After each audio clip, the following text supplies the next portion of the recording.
Okay, so we're gonna do a quick rundown of grooming for Mr. Teddy here. We use Stage 3 Leave It in combination with brushing, and I highly recommend having a raised platform that like this is where he gets groomed.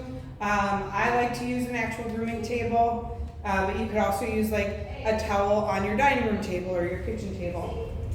So I'm going to start by just putting my pile of treats down. He knows the context of what's about to happen here because this is what we've paired.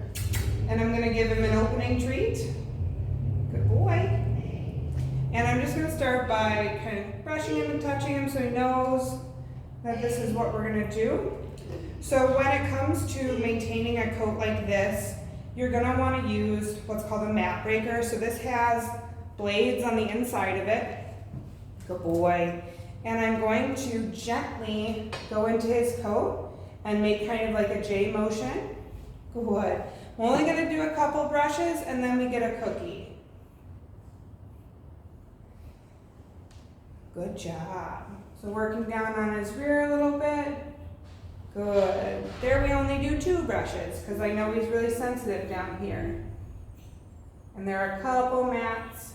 And so I let the brush gently glide through and pull it upward to cut out those mats.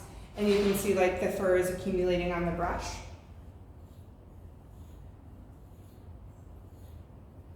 Good boy. And he tolerates this quite well as long as you are gentle and you're feeding him a good amount.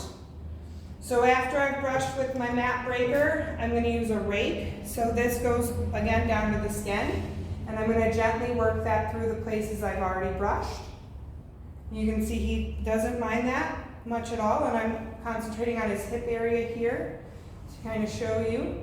So I am able to get all the way down onto his skin. Good boy. Then we come in with a slicker brush. And you do any top coat that might be there, but there's very little need for that if you use these 2. And then I check my work with a metal comb. Again, it goes all the way down to the skin, and look at how nicely it glides right through this patch that we worked on. Good boy. And you can really see the difference too in his fur that has been combed through. I'll see if I can get a close up versus the fur that has not. And if you make this a routine, every other night that we come up on the table, we get lots of cookies and we get some brushing done, he's going to eventually grow to quite like this process. At my house, when the grooming table is up, my dogs will jump on it and be happy up there to get brushed out and to get their nails trimmed for cookies. Good boy. And again, he's tolerating this super well because I'm being very gentle and I'm not forcing the comb through anything. And I've been working on this too. So the top of his body is in pretty good shape. Once you have mats that are down in the skin like he does on his chest here and near his groin, it can be quite painful to go in there, so I don't do that, but you can see again, here, the undercoat rake is going all the way through. He says, ooh, that hurt a little bit. So I did get him a little bit there, and I want to back up, right? He's telling me information when he does that, and I'm going to listen. I'm going to say, my bad, and he also might be done, and that's okay too.